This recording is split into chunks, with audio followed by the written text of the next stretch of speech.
വേടന് കൈകൊടുക്കുന്ന മുഖ്യമന്ത്രി തിരുവനന്തപുരം പേരൂർക്കടയിലെ ബിന്ദുവിനെ അറിയുമോ? അങ്ങയുടെ പോലീസ് വ്യാജ മോഷണ കുറ്റം ആരോപിച്ച് ഈ ദലിത് യുവതിയെ ചിത്രവധം ചെയ്തത് 20 മണിക്കൂർ നേരമാണ്. കുടിക്കാൻ വെള്ളം ചോദിച്ചപ്പോൾ ശുചിമുറിയിലെ വെള്ളം കുടിക്കാൻ കൽപ്പിച്ചു. അധ്വാനിച്ചാണ് ജീവിക്കുന്നത്, ഒരു തരി പൊന്നുപോലും മോഷ്ടിച്ചിട്ടില്ല എന്ന ആണയിട്ടപ്പോൾ കൌമാരം കടക്കാത്ത പെൺമക്കളെ കേസിൽപ്പെടുത്തുമെന്ന് ഭീഷണിപ്പെടുത്തി. ഒടുവിൽ മോഷണം നടന്നിട്ടില്ല എന്ന് ബോധ്യമായപ്പോൾ മേലാൽ ഈ പ്രദേശത്ത് കണ്ടുപോകരുത് എന്ന് ആജ്ഞാപിച്ച് ആട്ടിയിറക്കി. തല കുനിഞ്ഞു പോകുന്നു സാർ. എന്ത് നാണക്കേടാണിതൊക്കെ. പോലീസിന്റെ കൊടും ക്രൂരതയെക്കുറിച്ച് പരാതിപ്പെടാൻ മുഖ്യമന്ത്രിയുടെ ഓഫീസിൽ എത്തിയിരുന്നു നിസ്സഹായയായ ഈ വനിത. പരാതി ഒന്ന് വായിച്ചു നോക്കാൻ മെനക്കെട്ടില്ല മുഖ്യമന്ത്രിയുടെ പ്രതിപുരുഷൻ പി ശശി. മോഷണ പരാതി കിട്ടിയാൽ പോലീസ് കേസെടുക്കും, അതിൽ പരാതിയുണ്ടെങ്കിൽ കോടതിയിൽ പോയിക്കൊള്ളണമത്രേ.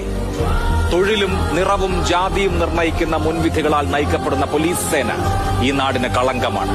ഒരു എസ്ഐയുടെ സസ്പെൻഷൻ കൊണ്ട് ഈ അനീതിക്ക് പരിഹാരമാവുകയില്ല. 4ാം ഭരണവാർഷികം എന്റെ കേരളം എന്ന് പേരിട്ട് നാടാകെ കൊട്ടിഘോഷിക്കുമ്പോൾ ഓർക്കണം, ഇത് ബിന്ദുവിന്റെയും കൂടി കേരളമാണ്. അരികുവൽക്കരിക്കപ്പെട്ട സകല മനുഷ്യരുടെയും കേരളമാണ്. ഇവിടെ നീതി ഉണ്ടായേ പറ്റൂ സർക്കാരെ.